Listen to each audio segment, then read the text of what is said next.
Thank you everyone for joining us. Welcome to our e-learning webinar, the Articulate Bootcamp. We are very excited to have you here with us.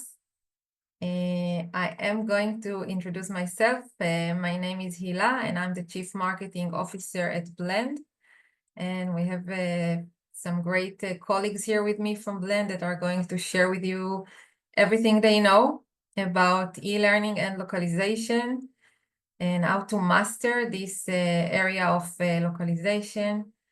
So we have Mirce, Andrew, and Mike with us, and they will also introduce themselves. We chose the experts, the best of the best. I will just take 1 minute to introduce Blend for those of you who are not familiar with us. So it's not going to be a lot of time, but just to tell you, Blend is the leading localization service provider. We work with large enterprises, large and small, companies that have a high volume of continuous localization needs. We help them blend into new market in order to stand out. We work with like over 120 languages, many industries and verticals, all the markets, of course. And in addition to blending into new markets, we are also blending AI technologies with human expertise and human experts. We have our own technology platform, but we integrate with many other tools and platforms. Today we will talk a lot about Articulate, but we also work with all various TMS, CAT tools, machine translation engines, and other CMS platforms. We are a one-stop shop. We offer all types of localization for both voice and text, all types of multimedia, and we are going to talk about it today. And we are very excited about this opportunity. Blend has more than 16 years of experience. Sorry about that. And we have a presence around the world. We have some offices in Europe, in the US, and in APAC. And I think that's it for the introduction of Blend. Today we are going to talk about e-learning, and I'm sure you are all familiar with the benefits of localizing your e-learning content, or why it's important. Obviously, you do want to speak to all your employees all over the world in their own language, bridging some culture barriers, making sure that everyone feels equally valued and belong, and ensuring clear communications, clear understanding of all your product's features and aspects, both for employees and clients, for sure. And this is why, of course, you are investing all your efforts in localizing content. And today we are going to talk about it. Obviously, you want to master this area. You want to save time, resources, to have faster and smoother processes, get the best results and quality, and better use of your resources. So this is why we are here. We want to share with you our best practices and tips. Hi, Andrew, welcome. And we want to make sure that you are using your resources for the best results. So we brought all our secrets ready to share. Obviously, Blend has lots of experience and expertise in this field. We talked about voice and loc, videos, all types of content that goes with e-learning. We have our own hands-on process, our own workflows and checklists that we are going to share with you today. And our knowledge is also in our platform. So this is an overview of the agenda for today. I guess this is how we see the workflow of e-learning localization, starting with an analysis, the scope, understanding your needs, the client's needs, and scoping the project. Obviously, there we go to the pre-processing. We call it the pre-flight stage. Getting all the materials from our clients, or mapping everything, and then the production itself. We are going to talk about all these steps, the QA stage, and then the delivery, and it obviously repeats. So this is just an overview. I'm the smallest expert here. I have bigger experts here with me, and I want to introduce them. So first, we'll give the mic to Mirce. Mirce is our head of technical team at Blend. joining us from Bucharest, Romania. Just 1 second, Mircea, before you start, I want to see if I can launch a short poll to our audience and get some answers. So do you see the question on the screen, guys? Mike, do you see it? Okay, so first question to you guys, what's your main reason for joining us today? We would love to learn more. Improving learning localization processes, learning how to maximize success globally, exploring our products, or just came to learn and listen. And thank you for voting. Great, I think we have enough answers to go forward. Okay, let's see, I can share the results with you guys. And I'm not sure how it works. I'm going to close it. Okay, so Mircea, the stage is yours. I'm going to be quiet now. Thank you, Hila. Hi, everyone. My name is Mircea. I'm the head of the technical team. Thank you for being here. And I would like to discuss a bit about the pre-flight stage. This would be the first step in localizing the articulate module. Now, in our opinion, the pre-flight stage, this is the actual key to success. If you want to have smooth and efficient localization project, and for articulate modules, you will need to be prepared in advance. You will need to have a checklist built, and you will need to go through it and make sure that you have pretty much all the needed information, even prior to receiving the e-learning module. You will need to have a taste of the volume, like how many story files would you expect, how many articulate modules will you localize. You will need to have some information about deadlines. Why not about multilingual? Like if the story file, is it going to be a single language file? Will it be multilingual from the beginning? Try to find out some information about the final output of the file. Like, for example, if you're going to localize it into multiple languages, will one file be needed for each language, or will you need one master file multilingual that will combine all of them? These are informations that you will need to have, as I said, when receiving the actual module or even prior to them. It will help you also in this checklist to maybe have a taste and information of the tools that were used when building the articulate module, and all the available tools that were used when building the actual elements. Like, for example, if you're having a non-editable file, what tools was it used to be built? Like, you will need to have the editable file as well. If it's a picture or a PDF file, can you have the InDesign, the original file? If, for example, you have an embedded video, you will need to have the original video as well. If it's linked, you will need to have the physical file or maybe access to a third party where it's being hosted in order for you to modify it. What will be the audience for the articulate module? What's the primary audience? What's going to be the purpose of the module? Is it going to be for educational purposes? Is it going to be used in a work environment? Is it going to be for a specific training?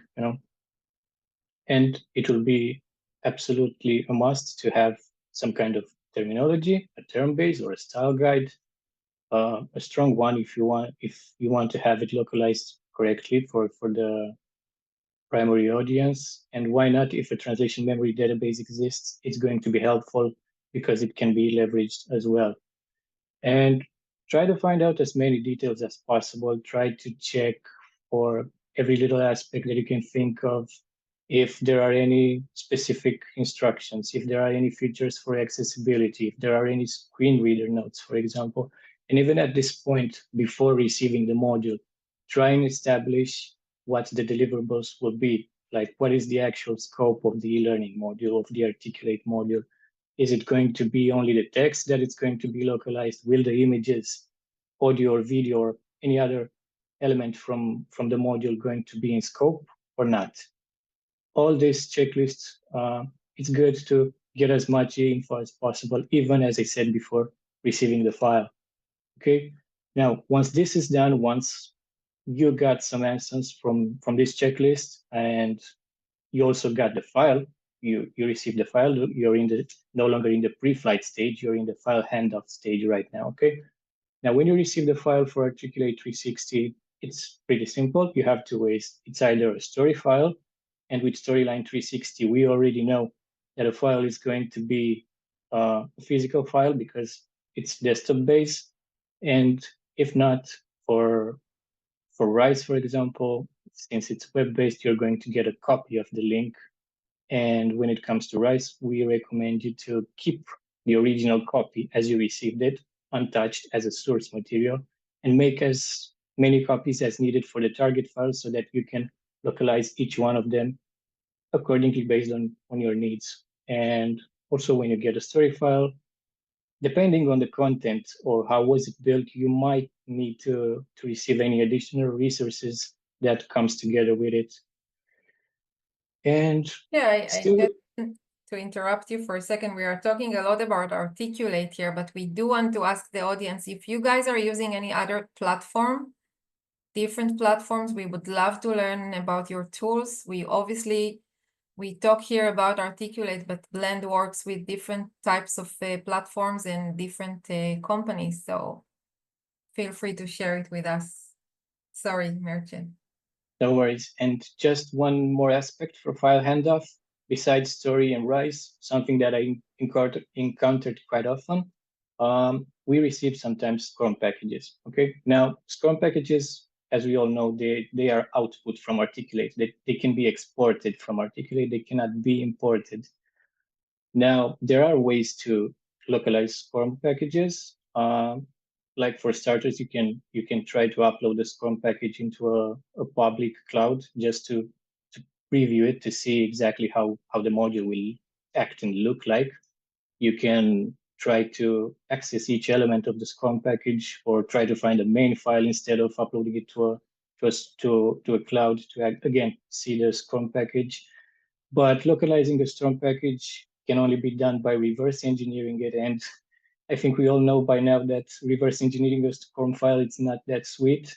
But the first alternative would be the default files, which is story or a copy of a Rise. You've come to the moment that you got a file, you received it, and now what you want to do, you want to open the file, you want to go into the analysis stage. Okay.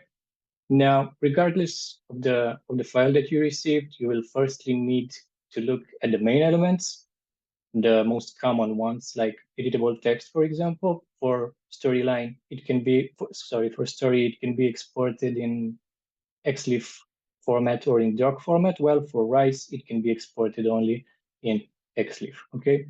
You can also look for the images, for audio, video files, and only then try to take a look and see what other elements you will find in there, like any linked files, assets, or web objects, and so on. But I do want to mention, when it comes to story, I would recommend you to spend a bit more time going through the entire file, trying to understand the functionality, even if you go to the media gallery and saw all the elements in there. Try and get a taste of the story file. Try to go through all the elements, go through the state, see which of the texts appear as they are, which ones are hidden, or when you hover the mouse pointer over them, try to look for additional layers of text. Are they in the XLIF file? Were they exported or not? Just to make sure. Try to understand the triggers and pretty much the whole system of how the story file works, because it will help you localizing it better. And as I said, take care of each scene, each scenario, go through all the elements. And once you are sure that you have all of them, make sure to document them and list them under a bill of materials. This is what we recommend. In this bill of materials, you can have pretty much everything documented that it can help you better organize the whole process. This would be the actual planner. You can have details about the length, the path, the word count, the number of elements, how many images, audio, video files are there, word counts. You can even at this stage, you can estimate the number of words for audio and video files based on the speaker speed. You can also try to write down the number of sections or scenes. And most importantly, at this stage in the bill of materials, besides the number of languages, try to have a section called deliverable, where you will know exactly what the client's expectations are prior from the checklist from the pre-flight that you already got, okay? So if it's going to be subtitle or voiceover, regardless if it's for audio or video, you will need to list it down there as a yes or no. Is it needed? Is it in scope? Yes or no. I have Yeah. one quick question. Like, how do you deal with editable images on Rise? I usually create them in Storyline and use that for localizing. Is there a better approach? I think that would be the best one, especially if it's already editable. Okay. Great. And just about the bill of materials, Mircea, this is important both for the workflow and order and also for the quoting and, right? Yes, because as I said, this is the main planner. Like if you're trying to build a quote, like here we will have listed all the elements. And if you can go to the next slide, for example, it will help you if you're going to build a sitemap. Okay, so you will list down based on the type of the element that you encountered. You will list down its name, its path. Let's say that you're localizing some text for an image. It will be easier for you to know from which image that text was taken that belongs to which one of the slides or scenes, it helps not only to localize it, but also in the end, when you're going to post-process it, it will keep things better organized and will make the whole process more efficient. And, because you are already in the analysis stage and pretty much you don't have any other way to do it than to extract the whole files and take a look at them. You pretty much already started the pre-processing. You extracted the text, extracted the images, audio, videos, firstly. And secondly, as I said, you will need to extract the audio and video content. So these are all part of the pre-processing stage. Without it, you cannot build the actual bill of materials. Only that in pre-processing stage, while you download all the elements, and after you checked each one of them, you only at this point you can say that you can have all the accurate information that you need in terms of word counts, or depending on how you want to price it or calculate it, if it's going to be a fixed rate or if it's going to be per item or per minute. It's up to everyone to deal with this however they want. Yes, and as I said, most important aspect, after finishing the bill of materials, after finishing the pre-processing, you have everything listed. Make sure that all the deliverables at this point are being confirmed, okay? So you will know exactly what you deal with. And only then you can even try to price the post-processing also based on the elements. And once all the deliverables are being confirmed, you can move to the production stage.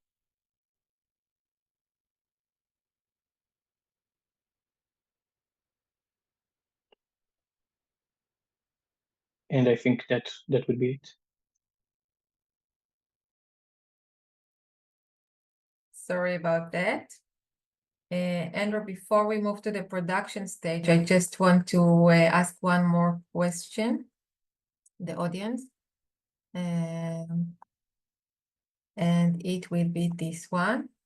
So guys, share with us which challenge resonates most with you. Which one is your biggest challenge when it comes to e-learning localization? Is it the cultural adaptation, the voiceover and complexities, the authenticity with the global appeal? Is it managing the translation process itself, or maybe you don't have any challenges?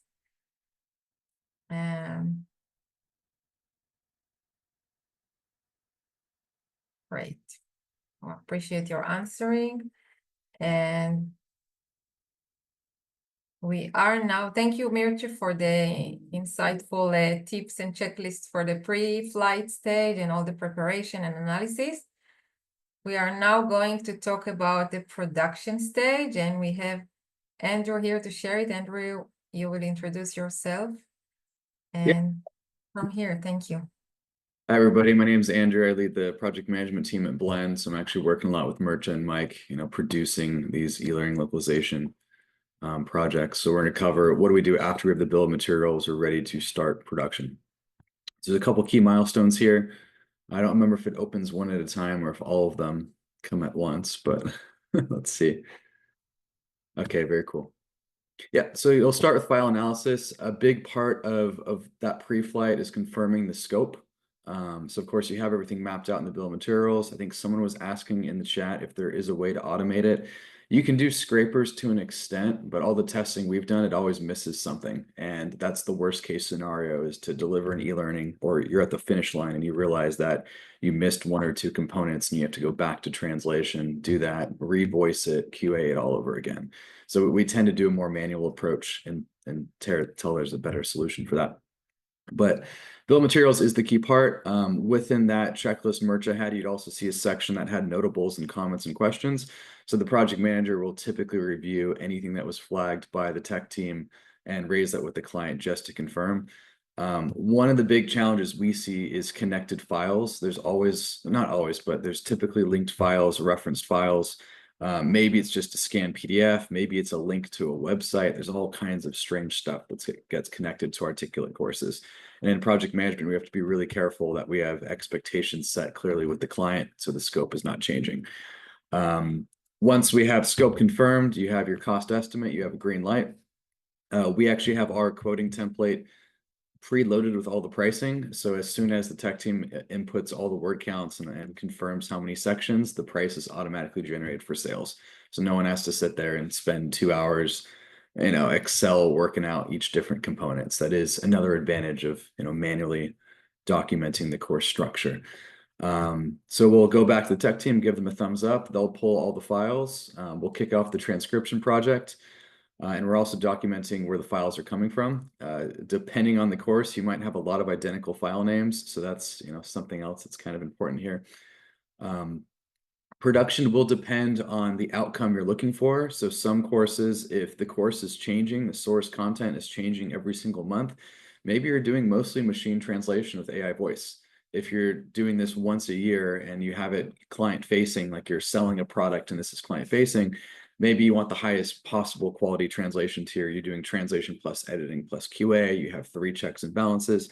It all kind of depends. Our default recommendation tends to be translation and editing, just because there's so much labor already going into this process. It's just really expensive to redo anything down the road if you do have any corrections, if you do have any edits. Typically, you do want to lock the reference material before you start. So your glossaries, your style guides, you want that plugged into the system. And context is key. So there's a couple ways you can translate. Obviously, you can do it directly within Articulate. We don't recommend that because then you can't use cat tools. You can't use translation memory. There's a lot of drawbacks of that. You can export a doc file, which has context, but that also does not get parsed correctly by the cat tool. So our philosophy has always been work with the XLeaf. That is the best file format for our industry here in translation. It was built bilingually just for us. So export the XLeaf, produce the XLeaf, and then the translators will have a link to the course as they translate. And the XLeaf tends to segment the strings chronologically, so you can kind of click along the course as you go. And then as for the other files, it's the same as other translation projects. If there's a PowerPoint or a PDF, you just have the source file to reference next to you. Yeah, so context is key here. Yeah, Andrew, and that goes with Susan comment here about, she said she recommends adding the course description for the learning management system, plus the text for any post survey that will be added to the context, I guess, and the descriptions. Yeah, we should put a box for that. The challenge we have is we're getting access to the courses. We don't touch the LMS. We almost never see the LMS. That's at the final client step. So we don't know if there's any other text before or after the course is started or finished unless the client tells us. But yeah, we should be more proactive asking the clients if there's any other, launch material that we can help translate aside from the core course. That's a good call out. Right. Okay. So yeah, pre-processing, or sorry, this is post-processing. So once you have all the translation, you have your voiceover, you have your subtitles, you're basically going to plug everything back in. Formatting tends to be pretty good on Articulate. but depending on the languages, you know, right to left if you have to do modifications, because articulate rise doesn't support that. So there's a couple workarounds there. Other languages have text expansion like German, so that might break a lot of your text boxes in the visual presentation. But basically, it is safe to have someone quickly run through and do the formatting there. Images is a whole nother mess. I think March is better suited to talk to that. He covered it a little bit, but ideally you want the source file. You don't want to be doing scrappy work recreating images. You want to work within the file where it was authored, so it's the highest quality, you know, output.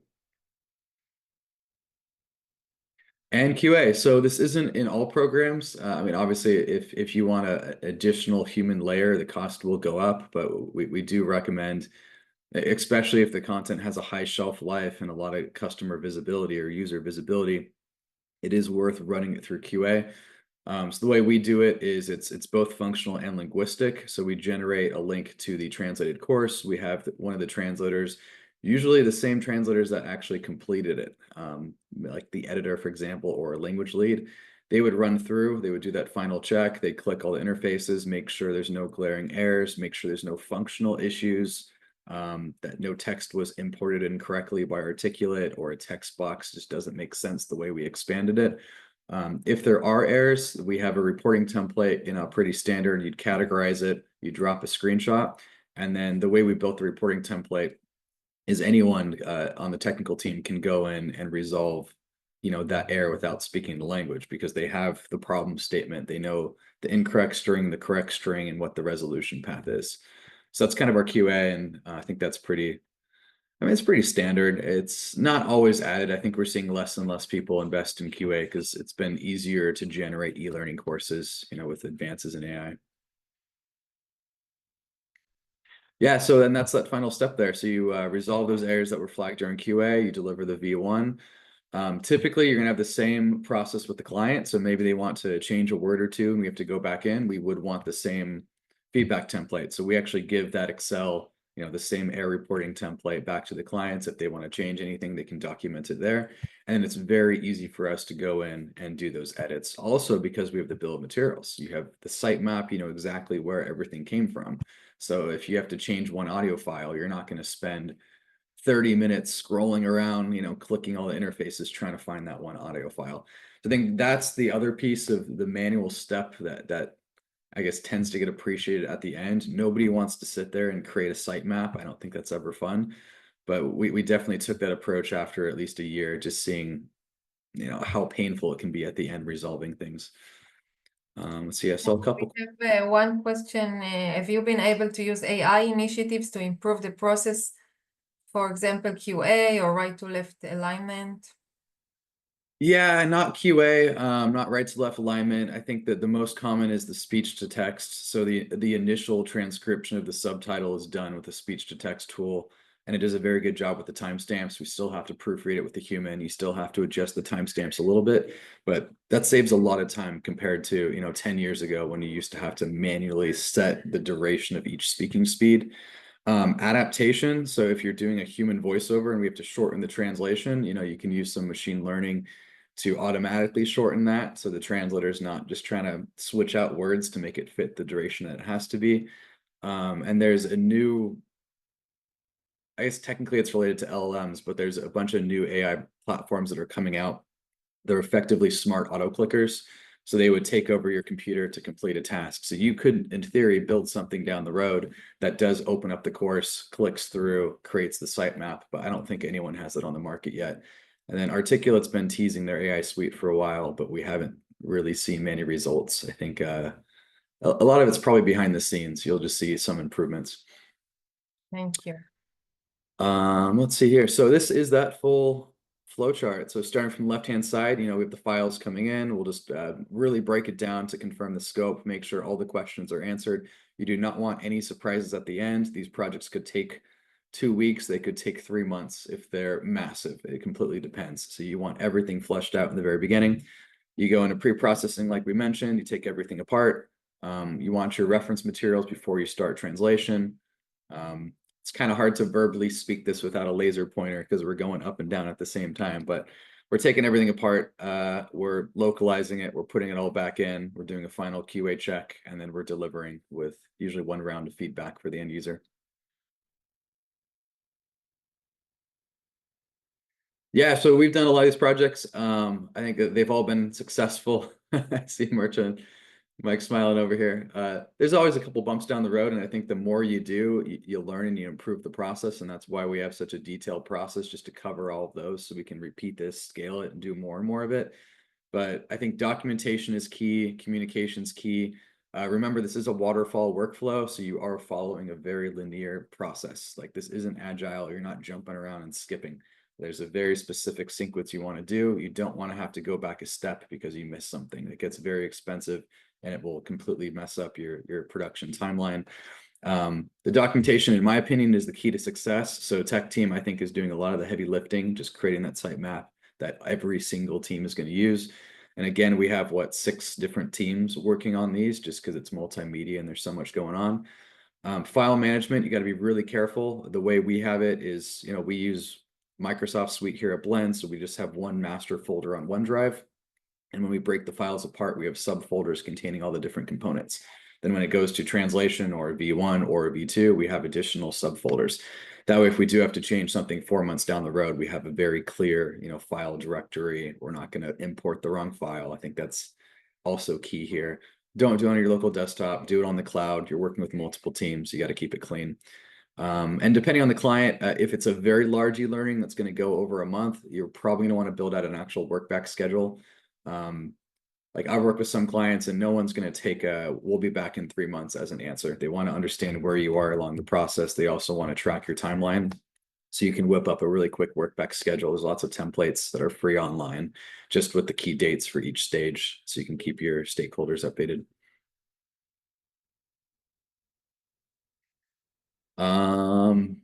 Yeah, so a couple more keys of success. This is quality here. Oh yes, okay, so first time we're actually talking about quality. So reviewing the source is going to be key. I think this is part of what tech team also does when they're going through and doing all the extraction. I guess we're going a little over on time here, but it is worth trying to identify what you can up front, looking at the source content, if you have to make any changes before it hits localization. At Blend, we use the same group of translators, so we would want to ideally have 3 or 4 people, for example, working on the project. So you have the same people the entire time doing the translation, the editing, the QA. Or if you've been working for 2 years, if you have the same team, they're going to learn more and more about your requirements, how you like to translate. So Blend likes to do that. And then we do have direct communication with the translators. So if there are questions during localization, there's a comment board. Translators will drop the questions. Project managers can facilitate with the clients to get the answers, so there's no gaps or delays or changes at the last minute.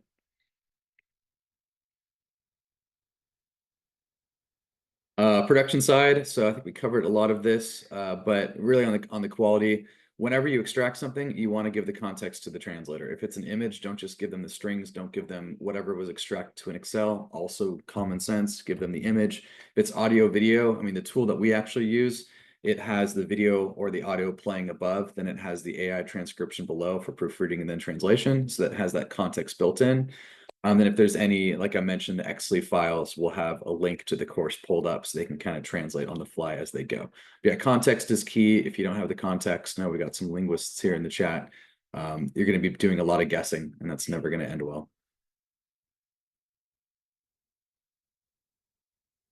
Yeah, then at the very end, so we use like a Lisa MQM framework for error reporting. I think this is just the cleanest when working across, translators, clients, and internally.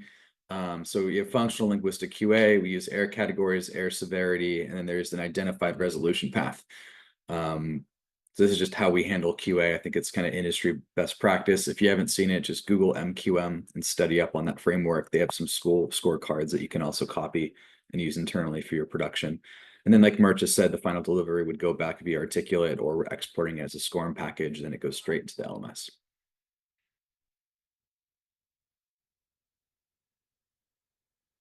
Cool. Yeah, I think that's it, Andrew. Thank you so much for taking us through the production stage.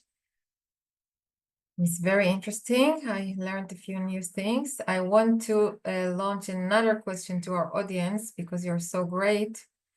So the third question will be what's crucial for you when choosing a localization provider, in assuming you are working with a localization provider. Is it the expertise? Is it the end-to-end one-stop shop? Do you look for flexible workflows?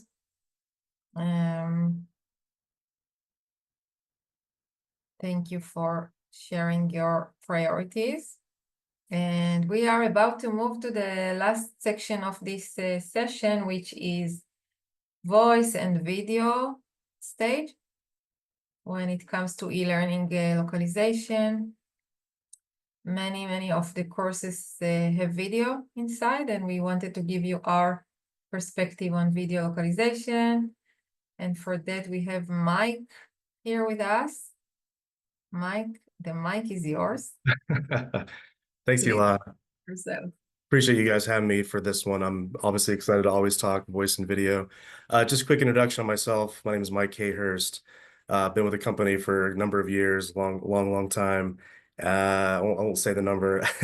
And but I handle all the voice and video on our side of the business, so manage all that good stuff. So we can move to the next slide. And let's talk about the number one thing I want to talk about is finding the ideal vendor for your organization. And these are some of the key steps or some of the key aspects that we think is important when finding an ideal vendor, which is someone who is all-in-one media localization. So just as Merchant and Andrew spoke, I mean, the process is very detailed and complex.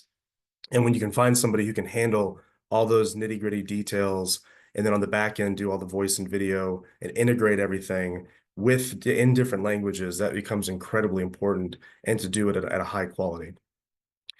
So for my portion, of course, I'll be talking about professional voice actors, and let's actually move back to the previous slide, but that's incredibly important because it's ideal for the quality of your program, the engagement of your listeners, and retaining those people.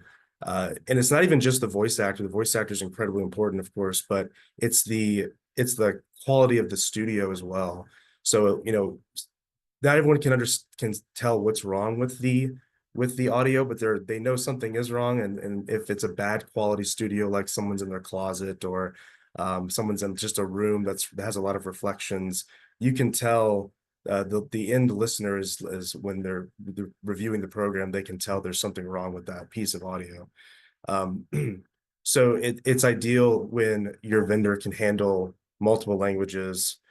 In some cases, you may be an organization that's handling 30, 40, 50 languages, and it's important that you have a vendor who can do that, but then also have multiple talent options for each of those languages, not just one or two. So something that's very important to the brand that you're going for your organization. So just like Andrew's mentioned with everything in Mercha, I mean, being able to record it in a professional studio, record it with a professional voice actor, edit it with professionals using the proper digital audio workstations, and any media implementation. So like video and on-screen text to the video, subtitling on the video, any like light video editing and things like that. These are all things that if this is important to you as an organization, you should look for a vendor that checks all these boxes. So now we'll look at a bit of the process. You can go to a company can go to a single studio owner. Maybe they have a couple of employees. Maybe they can record a voice actor or two. But if you're looking to knock down several e-learning modules and localize them and do it professionally and have someone manage all that for you, you're looking for a vendor who has economies of scale. And just as an example, Blend, we do 500 plus recording sessions a month, almost 600,000 words a month, and that's always growing. So you're looking for a vendor that can handle large scale, if you're that type of organization, of course. I mean, just to take a little bit about the process, this is a shortened version of what Andrew mentioned from a voiceover standpoint, but Once we receive all the audio and video files, there's sometimes transcription it may be involved, in which case we use AI or and human type of transcription depending on the end goal. And script preparation becomes incredibly key because sometimes we get various things from clients. Sometimes we'll get PowerPoints that we have to extract text from. We'll get PDFs. We'll get, of course, articulate courses that we have to extract text from. So preparing the script for the voice actor and for the engineer in the recording session becomes incredibly important. We don't want to give them something that is tough to read from and is kind of disjointed and things like that. And then we're moving to any sort of translation or cultural or adaptation, depending on the end goal. And if it's a video if you have video files, timing adjustments become very important. So we call that as adaptation for the video. And I'll show you an example of that in a couple slides. But what that basically does is if you have like say a 3-minute English video, you translate it to German. If you translate it 1-to-1, that German is going to end up being 3.5 minutes, maybe 4, depending on what's being said. So we need to adapt that to fit the timing of the English if the timing of the video is important to you. And then we move into voice production, which is, like I said, a professional ISO booth studio, professional voice actors, engineers who are making sure that that the quality of the audio is completely there. And then we move to editing, which is taking out any pops, clicks, breaths, anything extraneous that the voice actor has when they're speaking that we need to take out that could come through for the listener. And then we're doing a full QA of that, in any language, of course, and then delivering it in any file. And usually, if it's a part of an articulate course, we're delivering it at WAV or MP3 to our team here, which is then implementing it into the articulate course. See a question here. Who does transcriptions typically? I think the question went away too fast. So they No. ask if it's the same professionals who translate. So sometimes it's going to be the same one. Sometimes we have professional transcription experts. But in general, we use both AI and human verification of the transcription to make sure it's accurate and no mistakes were done. I hope it answers the question. Yep, I think you nailed it. So let's just play a couple of examples. One is a video which has people speaking on screen, and this is in different languages. And the next one is more of what you'd see in an e-learning course. Let's play both of these. Excuse us if it's a bit lagging, but... Hablemos ahora de tu ropa de trabajo. Ne portez pas de tongs. Vous n'êtes pas à la plage, vous êtes au travail. Portez des chaussures. 穿不露趾的鞋子。哎呀，给你2个字。 말을 기억해 두세요. 미끄럼 방지. 일하다 넘어지면 안 되잖아. Am besten du ziehst diese hier an. De schoenen anti-slip. Ook je haarnetje en je armmarkuniform als je werkt. Geen sieraden of lange nagels. No, tak se mi to líbí. Jsem s nimi. No tak. Okay, I'll move to the next one. Bonjour et bienvenue sur ce module de e-learning consacré à la solution WiseNet Road AI danois TechWin. Lors de cette formation, nous aborderons les points suivants. Une présentation de la gamme de caméras WiseNet Road AI ainsi que les fonctionnalités du logiciel. Les fonctionnalités et les avantages, résumé. WiseNet accueille depuis peu une gamme de caméras avec WiseNet Road AI. Il s'agit de 3 nouveaux modèles de caméras sur lesquels l'application WiseNet... Okay.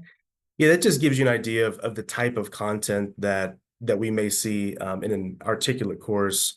And sometimes, like I said before, they may have on-screen text, subtitles that we have to deal with as well. So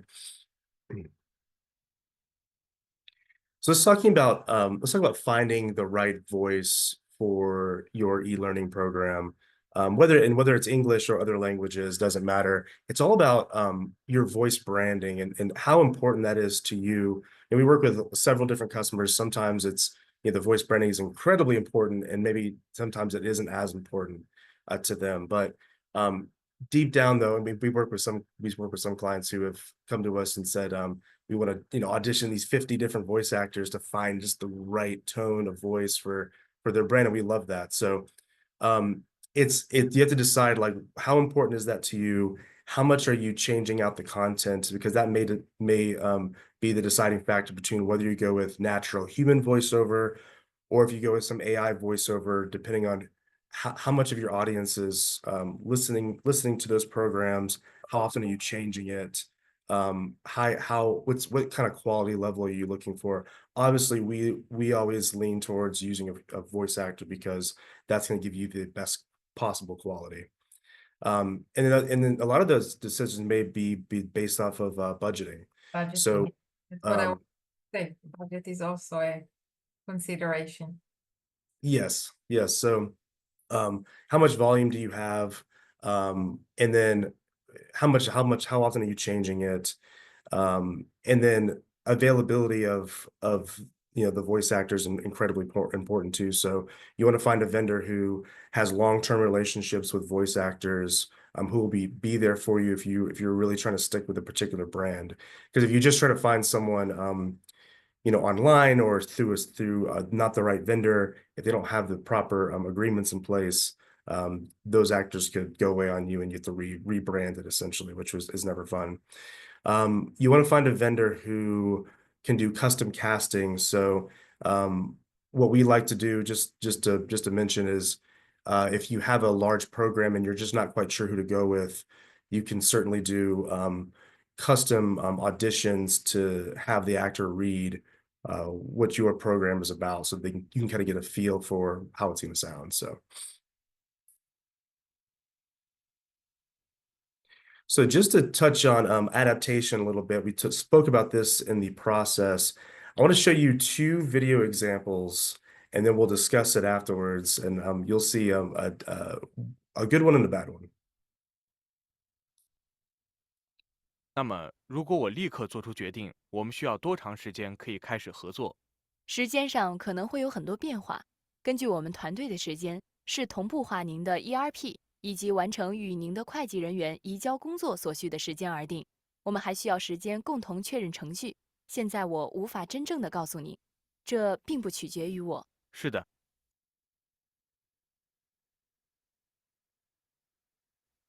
那么，如果我立刻做出决定，我们需要多长时间可以开始合作？立刻，实际上，为了真正的推动事情发展，您可以立刻签署合同，保证可以快速开始合作。您有公司印章吗？稍等，不必那么快。我仍然不知道你们对于整个流程的时间范围。So you can the videos are a bit laggy, so it's hard to tell, but you can tell from video A and video B that video A is the bad adaptation. So if you translate, that's in Chinese, if you translate that 1-to-1, it's just never going to fit to the when the people are speaking. It's just, and it'll never, no matter what you do, unless you have the voice actors read really fast or something like that, and that's not gonna, that's just not gonna work. It sounds like a chipmunks essentially. So adaptation, when you have good adaptation, you get video B there, where everything's lining up and is where it should be. I think we had one more slide. There we go. Yeah. So just to touch on AI voice a little bit, I know this is AI is kind of a controversial topic, but and there's a lot of vendors out there who offer AI voice. What you need to watch out for is, are you taking AI voice just straight from the engine without it being reviewed? And we're really we don't think that's the best approach when using AI. We think that if you're gonna use AI, and if after taking it from the machine, you have to have humans in the loop, making sure that it sounds as natural as possible.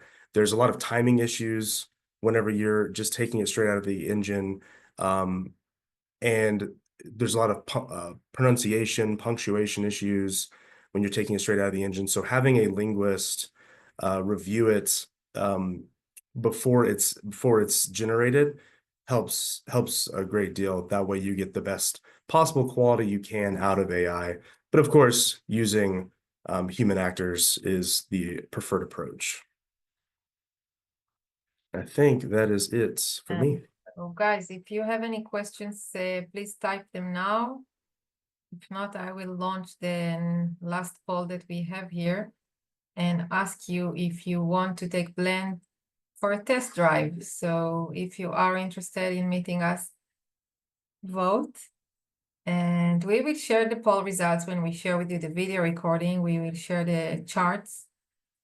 I do want to thank you all for joining us and for the time. I hope you took some notes and some tips from this session.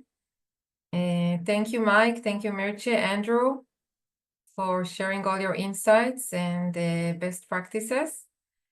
And I think that's it. Thank you very much. Thanks, guys. Thank you. Thank you, everyone.